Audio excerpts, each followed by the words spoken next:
للہ رب العالمین والعاقبۃ للمتقین والصلاۃ والسلام علی سید الانبیاء والمرسلین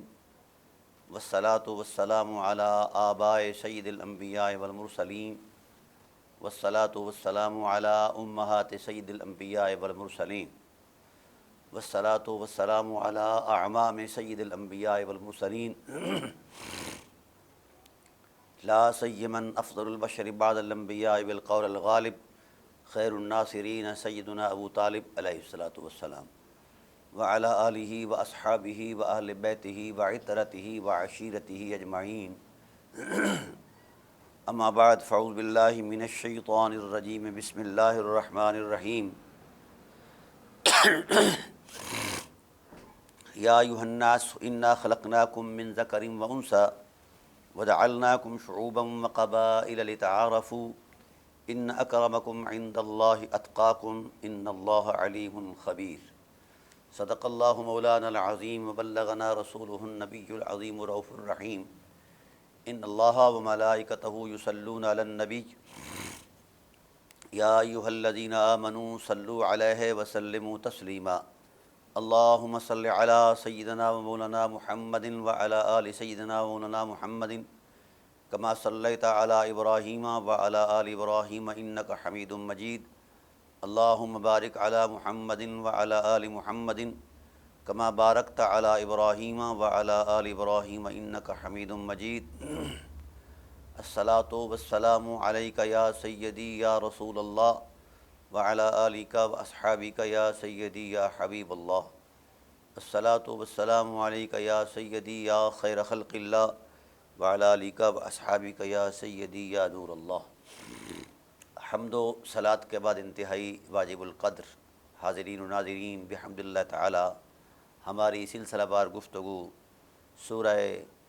حجرات کی روشنی میں مطالعہ قرآن کا تسلسل جاری ہے۔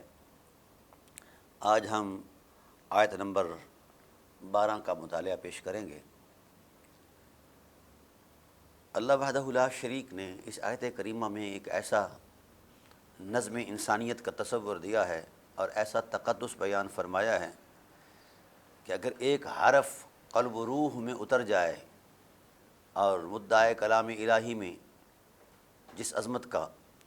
تصور دیا گیا ہے اور جس حقیقت کی نشاندہی کی گئی ہے تو یہ انسانیت کے قلب و روح کی زینت بن جائے اور کردار اور رویوں کی حرمت میں یہ چیز رہنما اصول کے طور پر اپنا لیا جائے تو میرا الحمدللہ پورا یقین ہے کہ پوری انسانیت فلاح کی معراج پر پہنچے گی اور پوری انسانیت ایک کنبے کی حیثیت سے اور ایک خاندان کے تصور سے ظاہر ہوگی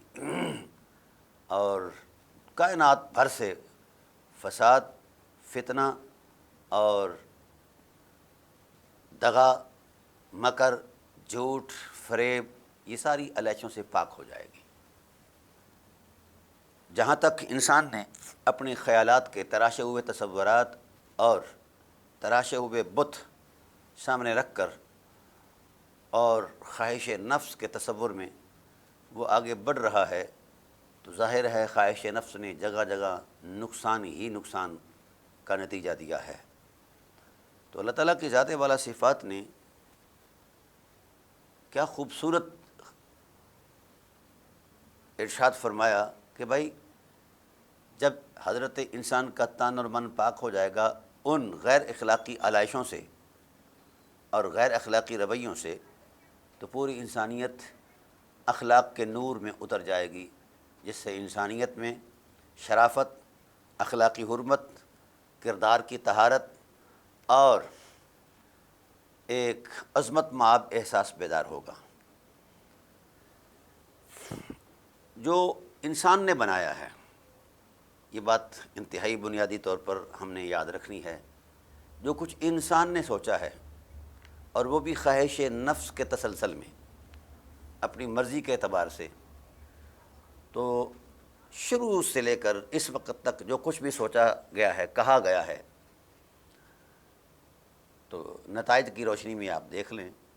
بڑی بڑی تھیوریز آئیں، بڑے بڑے فلسفے آئے، بڑے بڑے فلاسفر آئے۔ وقتی طور پر تو اس تھیوری نے، اس فلسفے نے متاثر کیا ہے ذہنوں کو، لیکن جس وقت نتائج برآمد ہوئے تو ہر جگہ انسان نے ٹھوکر کھائی ہے، اور جن ادوار کے اندر انسان نے اپنی ذات سے ہٹ کر وحدہ لا شریک کی ذات پر اعتماد کیا، اس کی تعلیمات پر عمل کیا، تو اس دورانیے میں جتنا بھی ٹائم پیریڈ گزرا ہے، زمانہ اور وقت گزرا ہے، اور وہ لوگ گزرے ہیں، تو وہ لوگ آج بھی ان کے کردار اور ان کے رویوں میں حلاوت ہے، احترام ہے، اور انسانی عظمت کی بقا کے لیے ایک جہد مسلسل ہے۔ تو کیوں نہ ہو کہ آج شعور و آگہی کے دور کے اندر بے شک تجربہ کر لے انسانیت، اگر نتائج جو ہیں مثبت برآمد نہ ہوں تو پھر ٹھیک ہے، غور و فکر کریں۔ ہم اپنی زندگی کی حقیقت کو زیادہ جانتے ہیں یا خالق حیات زیادہ جانتے ہیں؟ مثلا میں آج کے دور کے اعتبار سے ایک مثال پیش کرتا ہوں۔ کوئی کاریگر جس وقت اپنی کسی چیز کا ایجاد کرتا ہے، جب چیز ایجاد ہو جاتی ہے تو وہ کاریگر بنانے والا را میٹیریل سے لے کر اس کو آرگنائز کرنے تک، اور پھر ساتھ ساتھ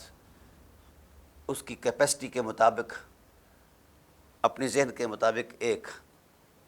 حد درجہ کا تعین کرتا ہے، تو کاریگر بنانے والا زیادہ جانتا ہے یا کہ عام آدمی اس کے بارے میں جو رائے قائم کرے وہ زیادہ جانتا ہے؟ ظاہر ہے کہ کاریگر ہر پرزے سے واقف ہے، اس کی کیپیسٹی سے واقف ہے، اس کی طاقت سے واقف ہے، کیونکہ اس نے خود اس کو ارینج کیا ہے۔ تو پھر ساتھ ساتھ وہ کاریگر اپنے تجربے مشاہدے کے مطابق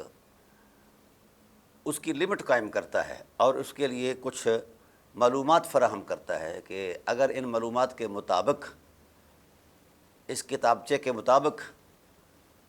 اس چیز کا استعمال کیا جائے گا، کوئی بھی انجن ہے، گاڑی ہے، موٹر ہے، یا اور کوئی چیز ہے، تو اگر ہدایات کے مطابق وہ چیز استعمال کی جائے تو وہ دیر پا ثابت ہوتی ہے اور مفید ثابت ہوتی ہے، اور اگر کوئی اپنی من مرضی سے دھکے شاہی سے اسے رن کرنا چاہے، چلانا چاہے، تو وہ دیر پا بھی ثابت نہیں ہوتی، اور اچھے نتائج بھی جو ہیں وہ برآمد نہیں ہوتے۔ تو جس طرح ایک کاریگر ایک چیز کی حقیقت کو سمجھتا ہے، ایسے ہی حضرت انسان کی فطری طباع سے لے کر اس کے فکری معاملات، شعور، اور یعنی ابتدائے آفرینش سے لے کر انتہائے فطرت تک جس ذات وحدہ لا شریک نے اس وجود کو وجود بخشا ہے، وہ زیادہ جانتا ہے اسے چلانے میں، اور اس کو مینٹین رکھنے میں، اور اس کو بہتر مفید ثابت کرنے میں وہ زیادہ جانتا ہے، یا لوگوں کے نظریات یا خیالات؟ یہ ایک معمولی سی سوچ ہے انسان کی، کہ انسان جو سوچتا ہے اور من پسند نتائج کا وہ ارادہ رکھتا ہے، اور جب وقت اور تجربہ اسے غلط ثابت کرتا ہے تو پھر نئی سوچ اختیار کر لیتا ہے۔ لیکن خالق کائنات نے جس حقیقت کو جو وجود بخشا ہے، اس کے بارے میں وہی زیادہ جانتا ہے، اور اس کے نتائج کی بنیاد پر وہ سب سے زیادہ جانتا ہے۔ تو کمال ہے اس ذات وحدہ لا شریک کا، کرم ہے اس کی عظمت کا، کہ اس نے حضرت انسان کو تخلیق کر کے صرف کائنات کے افراد میں سے ایک فرد کی حیثیت سے اسے بیان نہیں فرمایا، بلکہ اللہ وحدہ لا شریک نے حضرت انسان کو تخلیق کر کے اس کی زندگی کو تابندہ تصور میں پیش کیا، اور پھر اس تابندگی کی عظمت میں اللہ تعالیٰ کی ذات نے تعلیمات فراہم فرمائیں، اور ان انسانوں کا اہتمام فرمایا جن کی خلقت اور جن کے اخلاق اتنے بلند تھے کہ اس سے آگے کسی بلندی کا تصور ہی نہیں ہے۔ انہیں یہ رہنما اصول دے کے کتابیں نازل فرمائیں ہر دور کے اندر،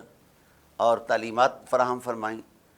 اور یہ تاریخی حقیقت ہے کہ جب تک انسان ان حقائق سے وابستہ رہے، تعلیمات کی روشنی میں چلتے رہے، تعلیمات خداوندی کی روشنی میں چلتے رہے، وہ معاشرہ مستحکم بھی رہا اور مفید بھی رہا اور ان کا طرز عمل نتیجہ خیز بھی رہا۔ لیکن جب سے حضرت انسان نے تعلیمات الہیہ سے ہٹ کر اپنے من کی کائنات میں، اپنی خواہش نفس کے تصور میں اپنے لیے کچھ سوچا یا معاشرے کے لیے کچھ سوچا، تو ہمیشہ نتائج جو ہیں وہ یہی گواہی دیتے ہیں کہ انسان نے غلط سوچا ہے۔ چکنی چپنی باتیں کرنی ہر ایک کو آتی ہیں، وہ کر بھی گزرتا ہے، لیکن کم از کم نتائج پر جب نگاہ ڈالی جائے، یہ پوری تاریخ کا ایک تسلسل ہے، اس میں کوئی لگی لپٹی بات نہیں۔ ہم ناتشے، ڈارون، نیوٹن کے نظریات سے لے کر اوپر تک چلے جائیں تو کہاں کہاں کس نظریے نے کیا خم کھایا اور کہاں کہاں انسانیت رسوا ہوئی۔ تو کیوں نہ ہو انسانیت اپنے فطری اعتدال کی بقا کے لیے اس حقیقت کی طرف لوٹے جس حقیقت کی نشاندہی حضرت انسان کا خالق جل و علا جو ہیں وہ فرما رہے ہیں، اس طرف آئیں۔ تو یہ آیت کریمہ یہ ہے پوری انسانیت کے لیے ایک جمہوری نظام ہے۔ آج جمہوریت کے علمبردار اپنے من میں تراشتے ہیں بت جمہوریت کا، اور خیالات کی روشنی میں اپنی من کی خواہش کے لیے جد و جہد کرتے ہیں، نتائج جنگ و جدال ہے، نتائج فساد ہے، فتنہ ہے وغیرہ۔ تو وحدہ لا شریک نے یہ ارشاد فرمایا کہ لوگوں، جو کچھ تم نے تراش خراش کیا تھا، قبائلی برتری ہو، رنگ اور نسل کا امتیاز ہو، زبان اور خیالات کا افتراق ہو، یا پیشے کی بنیاد پر جو تم نے ضرب تقسیم کی ہوئی ہے، نتائج اس کے جو ہیں، اور اسی امتیاز پر تم چل رہے ہو، نتائج اس کے بھیانک ہیں اور انسانی اعتدال اور اس کے فطری تسلسل اور تقدس کے خلاف ہے۔ سرزمین عرب یہ ایک زمینی حقائق ہیں کہ قوم اور قبیلے پر اور خاندانی عصبیت پر جو جنگ و جدال شروع ہوا، سینکڑوں سال تک وہ تسلسل جاری رہا، اور ایسے ہی انسان اپنی اس بھیانک سوچ میں اتنا آگے چلا گیا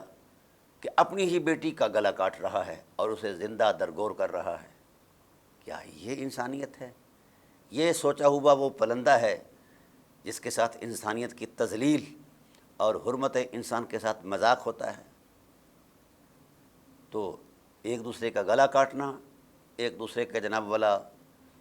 خلاف چلنا اور تماشا لگانا، کیا یہ مقصد تخلیق تھا؟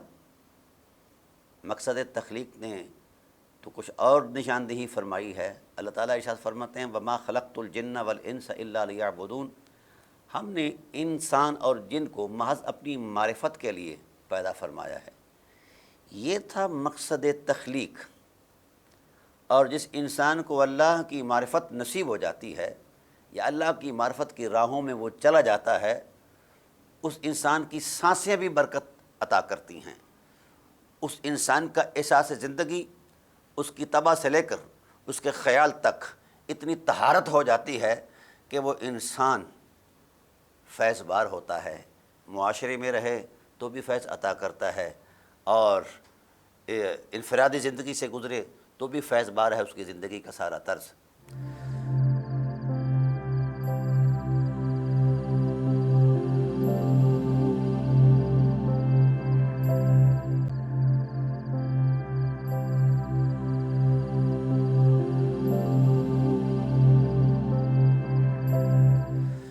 تو ناظرین، یہ کیسی حقیقت ہے کہ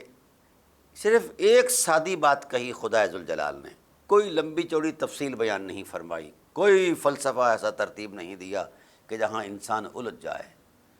مقصد تخلیق کیا ہے؟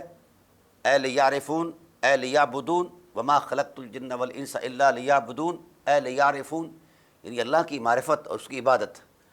تو جب انسان اپنے طرز عمل میں پوری انسانیت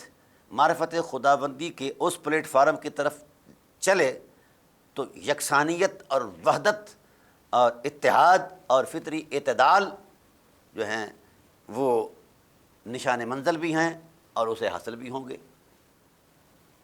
مقصد حیات بھی ہے، کیونکہ اب ڈائریکشن جو ہے ایک سمت ہو گئی ہے، ایک جہت ہو گئی ہے کہ اللہ کی معرفت حاصل کرنی ہے۔ اور اگر ہر انسان کے فطری احساسوں میں اللہ کی معرفت کا نور انگڑائی لینے لگ جائے تو کیا خیال ہے اس کے نور کے جو مؤثرات ہیں وہ انسان کی زندگی میں عظمت نہیں پیدا کریں گے؟ یقیناً پیدا کریں گے۔ تجربات، مشاہدات، اقوام عالم کی تاریخ اور انبیاء علیہ الصلوۃ والسلام کا جو ماحول ہے وہ اس بات کی گواہی ہے کہ جنہوں نے اللہ کی معرفت حاصل کرنے کے لیے اپنے آپ کو پیش کیا، مقصد تخلیق کو پانے کے لیے خود کو پیش کیا، تو آج بھی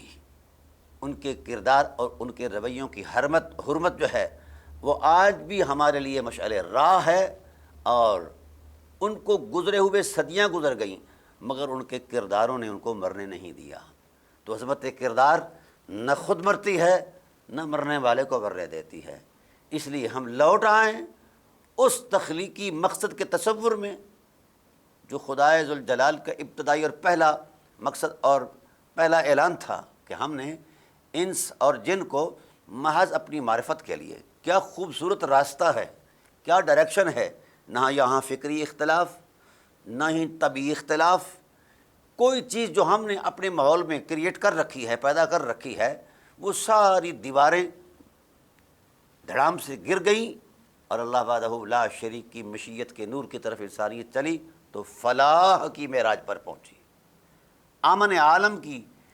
ضمانت ہے یہ دیا ہوا دین کا تصور، یہ اور کسی نے نہیں دیا،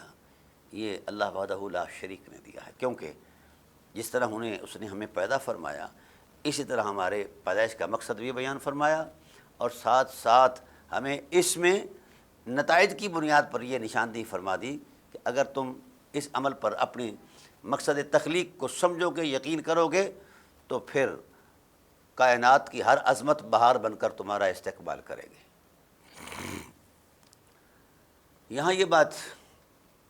اللہ تعالیٰ کی ذات نے اس کا بطور خاص ذکر اس لیے فرمایا ہے کہ عرب قبائل جو ہیں وہ ٹکرا کر بالکل آگ کے شعلوں کی نظر ہو چکے تھے، حسد بغض کی آگ کے شعلوں میں، یعنی انسانیت کے ساتھ مذاق ہو رہا تھا سرزمین عرب پر۔ اور اس بات کی گواہی حضرت جعفر طیار رضی اللہ تعالیٰ عنہ نے بھی دی، جس وقت ہجرت کر کے حبشہ گئے یہ لوگ، اور وہاں پیچھے سے جو اسلام کے دشمن تھے اور سرکار دو عالم صلی اللہ علیہ وآلہ وسلم کے دشمن تھے، وہ تعاقب کرتے ہوئے نجاشی کے دربار میں پہنچتے ہیں اور ان سے یہ کہتے ہیں کہ ہمارے عرب کے کچھ دہشت گرد، عرب کے کچھ بھٹکے ہوئے لوگ، دین بیزار لوگ آپ کے پاس آئیں، وہ ہمارے حوالے کر دیں۔ تو نجاشی جو شہنشاہ حبشہ تھا، اس نے وہ جو مہاجرین تھے مسلمان، ان کو بلا کر اپنے دربار میں وجہ پوچھی اور معاملات پر گفتگو ہوئی، تو طے یہ کیا گیا کہ اس سارے مہاجرین کے قافلے کی جو نمائندگی ہے وہ حضرت جعفر طیار رضی اللہ تعالیٰ عنہ کریں گے۔ وہ کھڑے ہو گئے، انہوں نے خطبے کا آغاز کیا، گفتگو کا آغاز کیا، تو اس آغاز میں جو کلمات تھے وہ خدا کے آسمان سے بھی بڑے تھے اپنی اثر پذیری میں، اثر انگیزی میں۔ آپ نے ارشاد فرمایا کہ شہنشاہ حبشہ، ہم آپ کے پاس پناہ پذیر ہیں، اس میں کوئی شک نہیں۔ آپ نے سوال کیا کہ ہم نے وہ دین کیوں قبول کیا، تو سب سے پہلا جو جواب تھا وہ یہ تھا کہ صاحب شریعت حضرت محمد صلی اللہ علیہ وآلہ وسلم نے جس وقت ہمیں دین بیان فرمایا تو ایک نقطہ توحید پر ہمیں جمع کر دیا کہ لوگ کعبۃ اللہ کے اندر اللہ کے مقدس گھر میں رکھے ہوئے بتوں کو پوجا کرتے تھے، جس کی نحوست سے سارا سماج جو ہے عرب کا یہ مفلوج تھا اور مقہور تھا اور پریشان تھا۔ عزت نفس، انسانی وقار، شخصی حمیت اور اخلاقی اعتبارات کا تصور ہی نہیں تھا۔ اے شہنشاہ حبشہ، ہم اخلاق آشنا ہی نہ تھے، صاحب خلق عظیم تشریف لائے، ہمیں اخلاق کے نور سے منور فرمایا، ہمیں رشتوں کی تکریم بیان فرمائی اور ہمیں فطرت کے ساتھ وابستہ کر دیا اور ہمیں حرمت انسانیت کی روشنی عطا فرمائی اور ہمیں وقار کا ایک سبق دیا کہ اصل وقار کیا ہے، جس سے ہمارا ایک ماحول بنتا گیا۔ اور یہ جو لوگ ہمیں دہشت گرد سمجھتے ہیں یا ہمیں باغی سمجھتے ہیں، سرکش سمجھتے ہیں، ان کے رویے یہ ہیں، اور ذات محمد صلی اللہ علیہ وسلم نے جن رویوں کی نشاندہی کی ہے، ان کے رویے جو ہیں وہ یہ نتائج دے رہے ہیں اور ان کے رویے یہ نتائج دے رہے ہیں۔ تو یہ گفتگو اتنی بلند ہوئی، یہ گفتگو اتنی پسند آئی خدائے ذوالجلال والاکرام کو کہ اللہ وحدہ لا شریک نے نجاشی کو اور ان کے درباریوں کو توفیق ایمان عطا فرما دی۔ تو بھائی حیرت ہے کہ انسان انسان بھی اور بد اخلاق بھی ہو، انسان انسان بھی اور بد کردار بھی ہو، انسان انسان بھی ہو اور انسان کا دشمن بھی ہو۔ تو یہ وہ بنیادی حقائق ہیں جس کی نشاندہی قرآن کریم کر رہا ہے کہ انسانوں، انا خلقناکم یا ایھا الناس، ہے لوگوں، یہ ایڈریس ہے پوری انسانیت کو قیامت تک۔ یا ایھا الناس،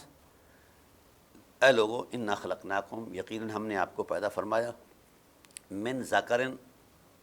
و انثی، ایک مرد اور ایک عورت سے۔ اب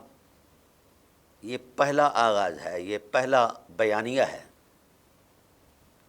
کہ کوئی شخص اپنے آپ کو برتر سمجھتا ہے دوسرے سے، تو وہ ذرا اپنے پس منظر میں جھانکے کہ جس طرح ذکر اور انثیٰ سے، یعنی مرد اور عورت سے وہ پیدا ہوئے، میں بھی اسی مرد اور عورت سے، اور ساری انسانیت کی ابتدا جو ہے وہ حضرت آدم علیہ السلام اور حضرت حوا علیہ السلام کے حوالے سے ہے، ان سے ہوئی ہے۔ تو جس طرح ہم اپنے گھریلو ماحول کے اندر گھریلو رشتوں کے تقدس کو مد نظر رکھتے ہوئے ایک دوسرے کا احترام کرتے ہیں اور قوت برداشت ہمارے اندر موجود ہے، ایسے ہی ہم اسی طرح جو انسان اول تھے، جو انسانیت کے باپ تھے، ہم اس کا کنبہ ہیں۔ تو ہم اگر مختصر فیملی کے اندر اپنی اقدار محبت کو زندہ رکھتے ہیں تو پوری انسانیت کی عظمت میں، چونکہ ہمارا باپ ایک ہے، حضرت آدم علیہ السلام ہے، لہذا ہمیں ایک ہو کے رہنا چاہیے اور اپنی اخلاقی حرمت میں رہنا چاہیے، اپنے تقدس میں رہنا چاہیے۔ اب یہ جو اونچ نیچ تھی وہ تو پہلے جملے میں ہی ختم کر دی گئی، انا خلقناکم من ذکر و انثی۔ اب یہ خالق فطرت بیان فرما رہے ہیں، یہ کوئی فلسفی نہیں بیان کر رہا، نہ نیوٹن کا نظریہ ہے اور نہ ناتشے کا ہے، نہ ڈارون کا ہے، مگر افسوس سے یہ بات کہنا پڑتی ہے کہ ہم مغربی مفکرین کے نظریات سے بڑے جلدی متاثر ہو جاتے ہیں، قرآن جیسے انوار و تجلیات ہمارے اندر اثر انداز نہیں ہو رہے، پھر ہم مسلمان بھی ہیں۔ کاش یہ امت قرآن کو قرآن کے طور پر جانتی، قرآن کو کتاب الہی کی عظمت میں جانتی اور یقین کرتی۔ یہ تو وہی بات ہے کہ ہم نام تو قرآن کا لیتے ہیں اور ایسے حالات میں قرآن سے وابستہ ہو جاتے ہیں جب مشکل ترین معاملات آئیں، لیکن جب زندگی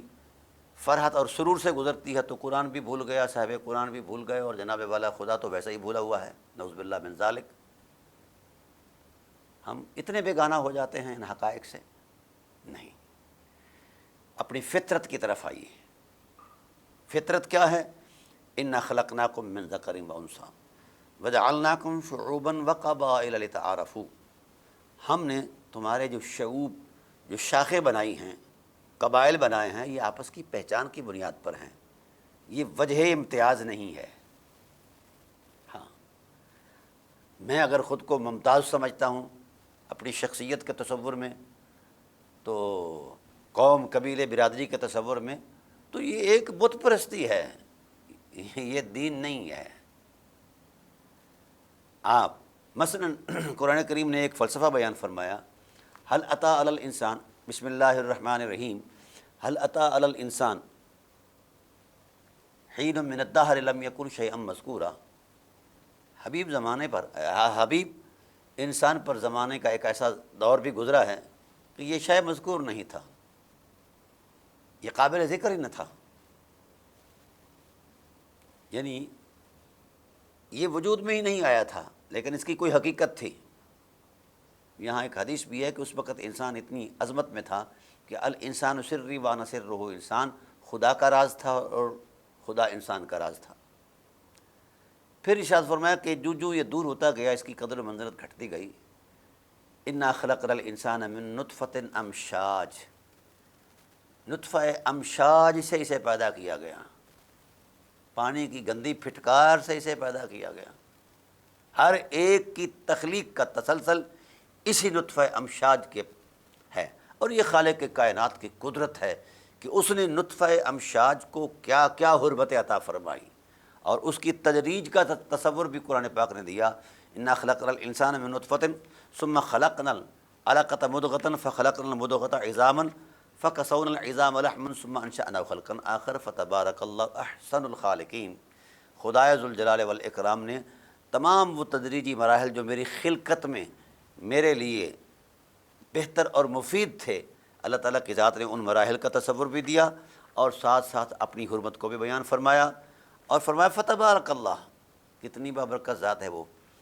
جو احسن الخالقین ہے، سب سے زیادہ حسین عظمتوں کو پیدا کرنے والا ہے۔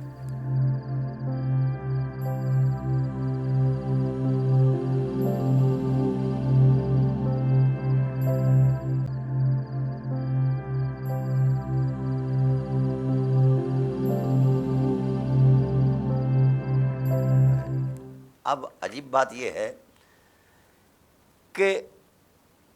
ہر چیز انتہا درجے کی خوبصورتی ہے کائنات میں، کائنات کی رنگینیاں سبحان اللہ، آسمان کی شفافت سبحان اللہ، ستاروں کی نگہت سبحان اللہ، چاند کی چاندنی سبحان اللہ، سورج کا نور سبحان اللہ،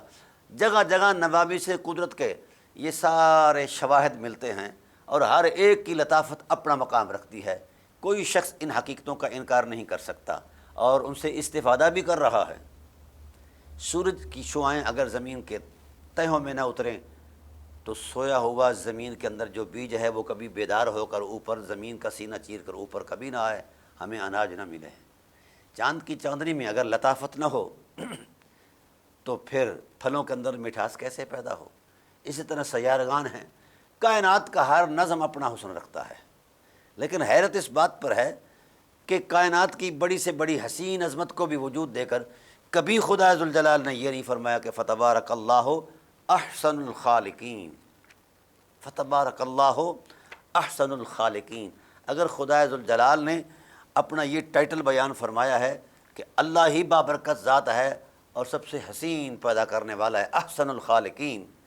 تو پھر اس کا پس منظر جو ہے وہ نوامس قدرت کا تسلسل نہیں ہے، بلکہ حضرت انسان کا فطری اعتدال ہے۔ اللہ اکبر، اللہ اکبر۔ تو خدائے ذوالجلال نے اپنی کبریائی اور عظمت کو حضرت انسان کی تخلیق کے تصور میں پیش فرمائی ہے۔ سبحان اللہ، سبحان اللہ و بحمدہ، سبحان اللہ العظیم۔ کیا ذات وحدہ لا شریک نے حضرت انسان کے ساتھ اپنا رشتہ بیان فرمایا، اپنا تعلق بیان فرمایا اور اپنی عظمت کو بیان فرمایا۔ تو ناظرین، ہمارے ہاں ان چیزوں میں غور و خوض نہیں ہوتا۔ مذہب کے چند فکری اعتبارات ہیں ہر مسلک کے پاس، ہر مکتبہ فکر کے پاس، وہ اسی میں گھوم رہا ہے۔ کاش یہ مسلکی بت توڑ کر حضرت انسان اپنے فطری اعتدال میں اتر کر اللہ وحدہ لا شریک کی اس عظمت تخلیق پر غور کر لے، تو میرے خیال میں پھر اسے مزید کسی تعلیم کی ضرورت نہیں اور نہ سمجھانے کی ضرورت ہے۔ تو اللہ تعالیٰ کی ذات والا صفات نے اس پورے تصور میں جس بات کا بطور خاص ذکر فرمایا، پہلے انسان کی عظمت کو بیان فرمایا، لقد خلقنا الانسان، ہم نے حضرت انسان کو پیدا فرمایا کس سے؟ من سلالۃ من طین، ایک سادہ مٹی سے، اور وہ چنی ہوئی مٹی ہے، انتخاب کی ہوئی ہے۔ ثم جعلناہ نطفۃ، پھر ہم نے اس مٹی کو نچوڑا، اور اس کا جو اثارہ ہے، نچوڑ ہے، وہ نطفہ ہے۔ پھر اس کو ہم نے اس نطفہ پانی کی بوند کی صورت میں ایک مضبوط ٹھہراؤ دیا، فی قرار مکین۔ اللہ اکبر، شکم مادر کو قرار مکین کہا گیا ہے، ایسا مضبوط ٹھکانہ کہ وہاں اس پانی کی چھوٹی سی بوند کی حفاظت اس انداز میں فرمائی کہ ہر طرح کی اس چیز سے اسے محفوظ رکھا جو اس کو متاثر کر سکتی تھی۔ ثم خلقنا النطفۃ علقۃ، پھر ہم نے اس پانی کی بوند سے خون کی جو ہے وہ پیدا فرمایا، خون کا لوتھڑا۔ فخلقنا النطفۃ علقۃ، پھر ہم نے خون کی اس چھوٹی سی پھٹکار یا نطفہ جو ہے، یا وہ خون کا جو لوتھڑا ہے، اس کو گوشت کی شکل دی، بوٹی بنائی۔ فخلقنا المضغۃ عظاما، پھر وہ جو گوشت کا لوتھڑا تھا، پھر ہم نے اس کو ہڈیاں عطا کیں، اور پھر ان ہڈیوں پر گوشت چڑھایا۔ ثم انشأناه خلقا آخر، پھر ہم نے اس کو فائنل راؤنڈ پر آ کر ایک حسین صورت میں حضرت انسان کو وجود دیا۔ فتبارک اللہ احسن الخالقین، بابرکت ہے وہ ذات جو سب سے بہتر بنانے والا ہے، سب سے بہتر خالق ہے، سب سے بہتر پیدا کرنے والا ہے۔ کیا خوبصورت تعلق ہے، میں پہلے بھی عرض کر چکا ہوں کہ کتنی بڑی تخلیق ہے کائنات کے اندر، 80,000 سے زائد کائناتیں ہیں، عظمتیں ہیں، لا تعداد ہیں، لیکن کسی کی تخلیق پر خدا ذوالجلال نے اپنی اس انداز کی کبریائی کا اظہار نہیں فرمایا جو حضرت انسان کے لیے اس کو مراحل سے گزار کر یہ ارشاد فرمایا۔ میں یہ سمجھتا ہوں اگرچہ یہ اس کا منصب ہے، اس میں کوئی شک نہیں، اور اس کی خالقیت کی عظمت ہے، لیکن میں یہ سمجھتا ہوں کہ اللہ نے انسان کے ساتھ اپنا تعلق بیان فرمایا ہے کہ یار حضرت انسان دیکھ، تیرے لیے میں نے کیا اہتمام کیا ہے، اور تجھ سے صرف ایک مطالبہ ہے کہ یار میری بندگی کے نور میں اتر جا، ہر بھلائی سے تیرا دامن بھر دوں گا۔ کاش حضرت انسان اس تصور میں آ جائے۔ اور پھر یہ بھی ارشاد فرمایا کہ ثم انکم بعد ذلک لمیتون، اے اترانے والو، اے اکڑ کر چلنے والو، اے نافرمانو، کیا سمجھتے ہو کہ ہم اگر اس بات پر قادر ہیں کہ تمہیں لا شے سے شے بناتے ہیں، تجھے عدم سے وجود دیتے ہیں، تو کیا خیال ہے تم یہاں اتراتے پھرتے ہو اور بدیوں پر منڈلاتے پھرتے ہو اور انسانیت کے ماحول کو تہ و بالا کرتے پھرتے ہو؟ کیا خیال ہے کہ میں اگر اس بات پر قادر ہوں کہ تمہیں نطفہ امشاج سے اتنا بڑا حسین اور جمیل وجود دے رہا ہوں، تو کیا خیال ہے پھر تمہیں موت نہیں دے سکتا؟ جس طرح حیات دینے پر قادر ہوں، موت دینے پر بھی قادر ہوں۔ تم نے مرنا ہے، ثم انکم بعد ذلک لمیتون، تم نے پھر مرنا ہے۔ ثم انکم یوم القیامت تبعثون، اور پھر تم نے قیامت کے دن اٹھنا بھی ہے، آنا بھی ہے، اپنے تمام نامہ اعمال کے ساتھ آنا ہے۔ کیا کچھ تم کرتے رہے، کیا مقصد تخلیق کو تم نے پایا ہے یا سمجھا ہے، یا اس دل کی طرف تمہاری رغبت بھی آئی ہے یا خیال بھی آیا ہے؟ اگر یہ چیزیں ہیں تو یقیناً تم انسانیت کے قالب میں انسان ہی ہو، اور اگر یہ نہیں ہے تو پھر انسانیت کے قالب میں انسان نہیں ہو، پھر کیا ہو؟ یہ قرآن پاک نے ارشاد فرمایا اولئک کالانعام بل ہم اضل، تم تو ان جانوروں سے بھی بدتر ہو جو پوری کائنات میں بدترین جانور ہیں، ان سے بھی بدتر ہو۔ یہ حضرت انسان سے کہا گیا ہے۔ اور کیا کمال ہے اللہ وحدہ لا شریک کی قدرت کا۔ اللہ تعالیٰ کی ذات نے حضرت انسان کے تقدس میں فرمایا بسم اللہ الرحمن الرحیم والتین والزیتون وطور سینین وہذا البلد الامین، محبوب قسم ہے تین کی حرمت کی، انجیر کے دانے کی، والزیتون زیتون کی، وطور سینین طور سینا کی، وہذا البلد الامین قسم ہے اس امن والے شہر کی۔ یہ چار قسمیں اٹھائیں اللہ تعالیٰ کی ذات نے، اور قرآن کریم کا اسلوب یہ ہے کہ اللہ تعالیٰ راہ جاتے ہوئے قسمیں نہیں اٹھاتا ہے، کسی بڑی بات کا اعتماد دلانے کے لیے پھر قسم اٹھاتے ہیں۔ فرمایا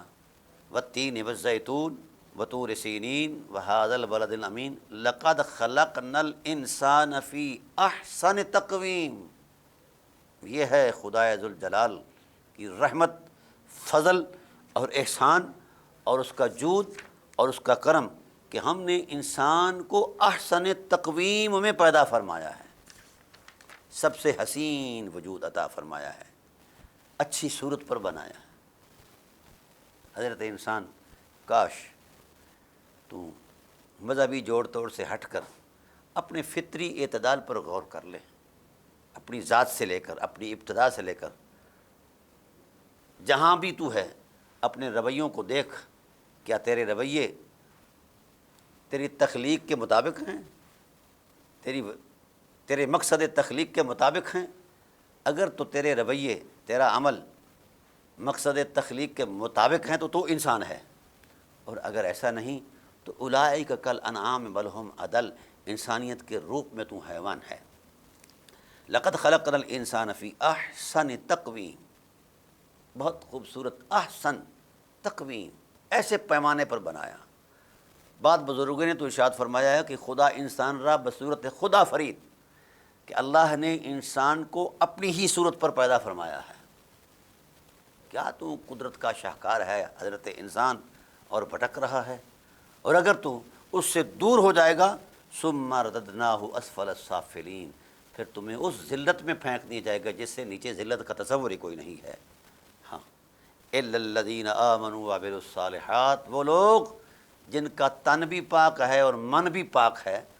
یعنی عظمت تقوی ان کے اندر موجود ہے اور عظمت یقین موجود ہے، فلہم اجر غیر ممنون،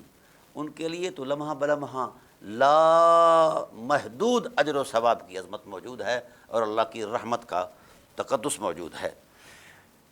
فما یکذبک بعد بالدین الیس اللہ باحکم الحاکمین، بار بار آخرت کا تصور حضرت انسان کو اس لیے دیا کہ یہ نہیں کہ تو یہاں موج میلہ کر کے اور پھر اپنا جھلی بوریا اٹھائے اور سمجھے کہ میں جناب اللہ بڑی شان کا مالک ہوں۔ نہیں، تجھے میرے پاس آنا ہے، میں نے پوچھنا ہے۔ حضور صلی اللہ علیہ وسلم نے فرمایا اللہ تعالیٰ 4 سوال کرے گا، زندگی دی کہاں کھپائی، دولت دی کہاں خرچ کی، جوانی دی اس میں کہاں تک عفت کا خیال کیا، اور مال دیا اس کو کہاں صرف کیا۔ تو یہ چیزیں ہر ایک چیز کا حساب ہے، آڈٹ ہے، اور ہو رہا ہے اور آگے بھی ہوگا۔ فمن یعمل مثقال ذرۃ خیرا یرہ ومن یعمل مثقال ذرۃ شرا یرہ، ذرہ ذرہ تورا ترازو ہوگا۔ تو اے حضرت انسان، اپنے بنائے ہوئے بتوں کو توڑ کر اللہ وحدہ لا شریک کی عظمت میں ڈھل جا اور اس انسانیت کے تصور میں آ جا جو تیرے لیے مقصد تخلیق کا تعین کیا گیا تھا۔ اور اللہ تعالیٰ ارشاد فرماتے ہیں یہ جو تم نے اونچ نیچ بنا رکھی ہے، کبھی قبائلی عصبیت میں لوگوں کو لتاڑ رہا ہے اور کبھی خاندانی عصبیت میں تو لوگوں کو تباہ و بالا کر رہا ہے، اور کبھی جناب اللہ اپنی ذاتی بنائی ہوئی حمیت کے جھوٹے بت کے تصور میں انسانیت کا وقار جو ہے وہ خاک میں ملا رہا ہے۔ لوٹا، عزت چاہتا ہے، وقار چاہتا ہے، حرمت چاہتا ہے، شرافت چاہتا ہے اور اللہ کی رضا چاہتا ہے، تو پھر تقوی اختیار کر، تقوی اختیار کر، تقوی اختیار کر۔ اپنی نظر کو پاک رکھ، سماعت کو پاک رکھ، زبان کو پاک رکھ۔ کن چیزوں سے؟ جو آلودگیاں ہیں۔ جس وقت تو زبان پر جھوٹ لاتا ہے تو تیری زبان آلودہ ہو جاتی ہے، اور تیرے اس جھوٹ کا نتیجہ کیا ہے؟ ہلاکت ہے۔ جس وقت تو غیبت کرتا ہے تو پھر نتیجہ کیا ہے؟ تو مسلمان کی عزت اور وقار کو پامال کرتا ہے، خدائے ذوالجلال کا غضب جو ہے وہ تیرا محاسبہ کرتا ہے۔ اور جس وقت تو لوگوں کے عیب جو ہے وہ تلاش کرتا ہے تو تیرے عیب بھی کبھی نہیں پوشیدہ رہیں گے۔ اور جس وقت تو لوگوں کے ساتھ بدگمانی کا رویہ اختیار کرتا ہے